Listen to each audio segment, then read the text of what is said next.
Hello, everyone. I'm Mike from Safe Project. On behalf of Safe Project and our partners from Rise Together, we'd like to welcome you back to our YouTube segment, Rise Resilient.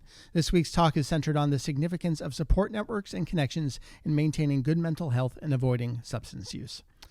Today, for the Support and Connection segment, we will hear from two guests, Sydney and Rana. They'll share information on transformative support from the lens of career professionals, as well as from their personal lived experiences. We'll start with Sydney. Hi, I'm Sydney, and I'm here to talk about a transformative experience in my life that particularly relates to emotional intelligence and resilience during a transformative experience in my life, and one that particularly focused on a transition that I experienced. So for me, this was in 2018.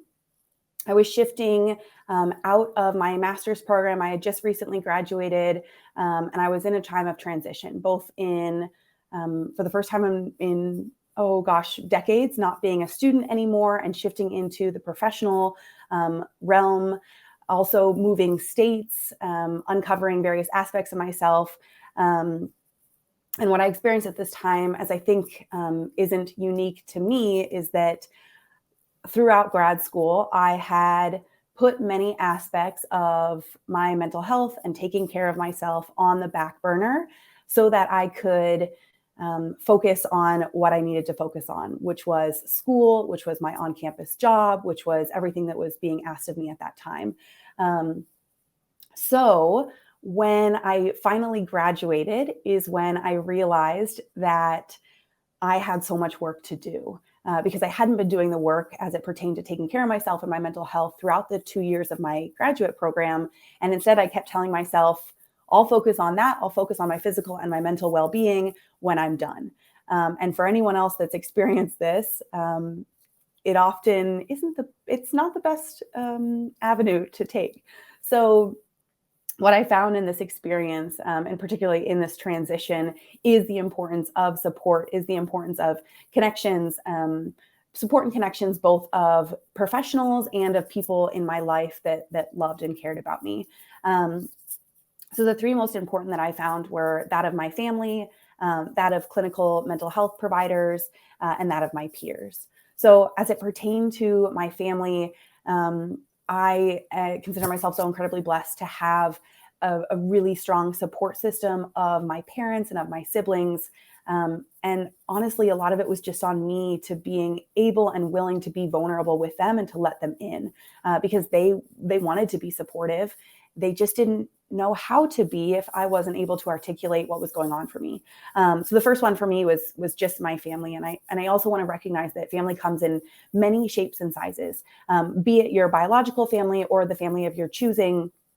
These people that we let into our lives that love us and care about us, they can be so incredibly supportive if we allow them to be. The second one that I want to focus on is that of clinical mental health providers, or really this idea of counseling or therapy. So I am a really strong believer that all humans benefit from therapy. I think that we go to therapy when we need to work through aspects of our lives and also just to become the best possible version of ourselves. And I found that this was incredibly helpful in kind of developing a greater sense of emotional intelligence in my life, kind of understanding what I was grappling with, what I was experiencing, what I was feeling, and working through that in a healthy capacity. And I found that clinical mental health counseling to better understand what I was experiencing was incredibly valuable. So I highly recommend that to folks. And then the third is that of peers. So I think there are so many people that have similar experiences to us. And with that similar experiences, it makes us feel, it reassures us that we are not alone in that experience. Because for anyone that has experienced challenges with their mental health or substance use disorder or substance misuse, often it feels very isolating. And whether it's true or not, we convince ourselves or we feel that we are the only person in our life that knows what that's like.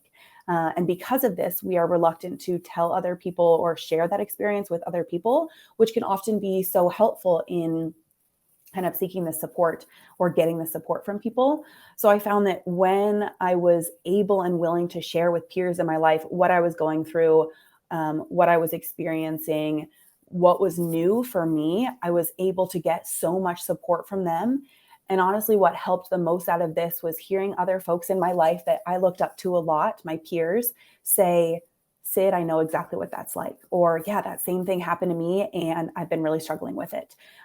Because we know how incredibly detrimental feeling alone can be in our mental health journeys or our substance use journeys.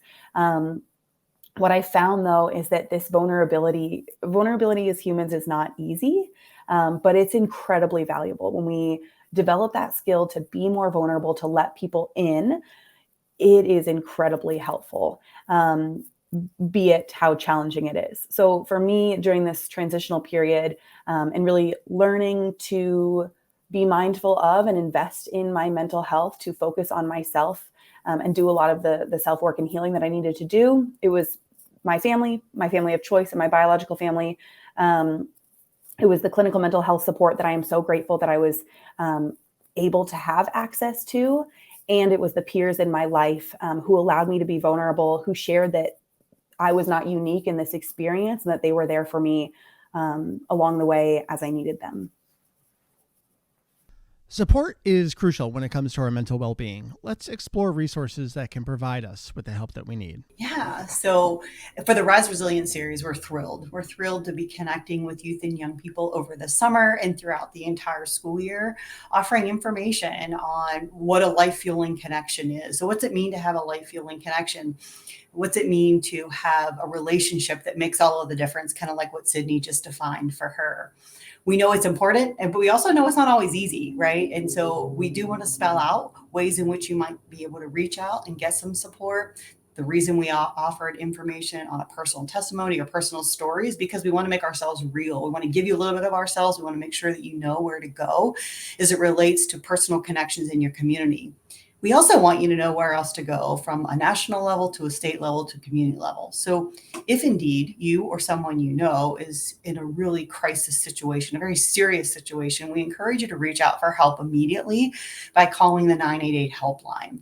This is the Suicide and Crisis Lifeline, and there are trained counselors who are available to answer that call 24 hours a day, 7 days a week, offering professional support for you, again, in that crisis situation. If there's a situation where you're doing some research and you're just really trying to figure out, where do I go and what do I need? I'm not sure if I need help. I'm not sure what kind of help I might need. I want to outline for you some of the resources that Safe Project has on our website. Safeproject.us offers resources on the I Need Help tab. So it's as simple as, again, safeproject.us, clicking on I Need Help tab. From there, there's an outline of resources, as I just mentioned. 988 is listed there first. And below that, there are other tabs that you can click. One of them is Safe Project's Treatment and Family Support Locator.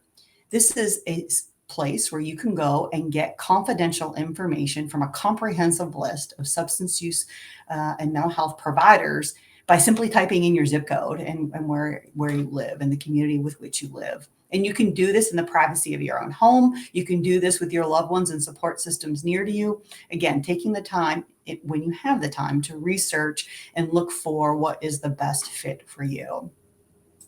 In addition to that, we encourage you to reach out to the loved ones in your life. And so whether or not this is a friend, someone who is your age, who you respect and trust, maybe it's another trusted relationship in the form of an adult, a parent, a guardian, and it can even be individuals from your church, your community, from your school. So basically the idea here is that we need you to find a lifeline. When you're rising resilient, you do this together. We're in this together. Safe Project stands for Stop the Addiction Fatality Epidemic. We do this as a team. We do this cohesively together, and we're here for you. And we're grateful for the opportunity to be able to connect with you this summer and throughout the school year as you rise resilient in this messaging series. Building connections is essential for our overall well-being. Both Rana and Sydney here touched on the impact of life-fueling connections. Let's further discuss the importance of nurturing meaningful relationships a bit more in our closing time together. Sydney, we'll start with you. Yeah, thanks, Mike. So on the topic of additional life-fueling relationships, there's a couple that I want to touch on. The first is communities of folks that are interested in similar things. So for me, what was particularly helpful is hiking. I'm a big fan of nature, and I found that incredibly helpful in my healing journey. And going on hikes with other people that were in similar places was very helpful for me.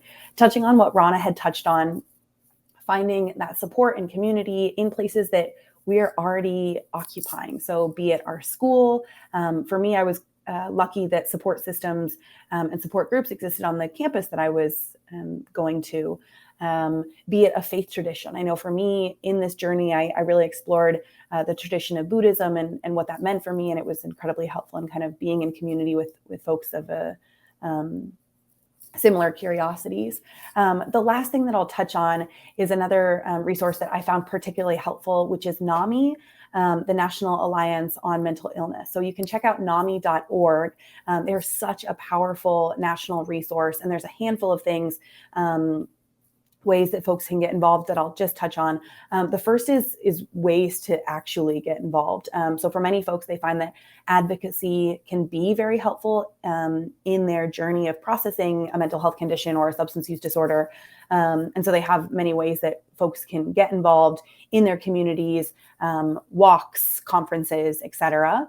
And then one in particular are kind of NAMI support groups. So for many people, and I kind of talk to y'all about how important peer support was for me when I was at this particular period in my life. And I also recognize that that's a privilege and it's not accessible to everyone, particularly in rural communities, or I know various mental health conditions impact less than 1% of the population. So to find someone with a similar lived experience to that is going to be challenging if you're in a small city. So NAMI is able to bring these support groups online. You can kind of converse with, build community with, and join support groups of people with a similar lived experience that are going through similar things, get insight on what's worked for other people, learn more about emotional intelligence, be part of that community. So I highly recommend seeking support in places that you already occupy, be it school, be it a faith tradition, be it hobbies. And if you're interested in some of these support groups and you're not able to find them in your local community, there are so many ways to do that online. And NAMI is simply one of those.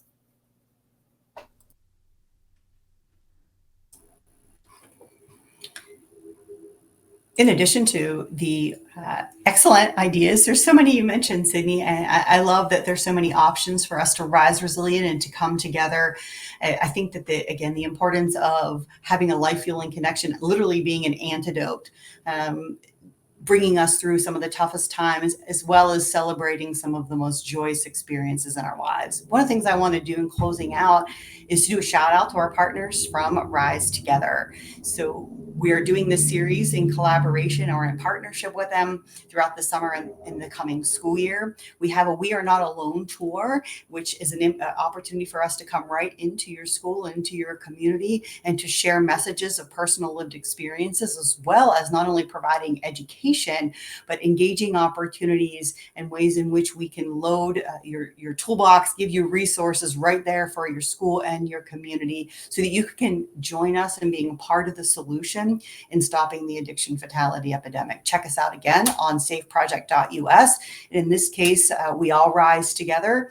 We would love to hear from you, and we would love to come visit you and meet you in person and explore this opportunity of life-fueling connections together. Thank you for joining us today. We hope you understand the importance of seeking support and building meaningful connections and maintaining good mental health. Remember, finding support and fostering connections can bring a sense of belonging, understanding, and resilience. Reach out, connect, and thrive. Thank you to Sydney and Rana, as well as our partners at Rise Together on this video series. Don't forget to check out our upcoming videos, where we'll continue to explore topics related to support and well-being. Thank you.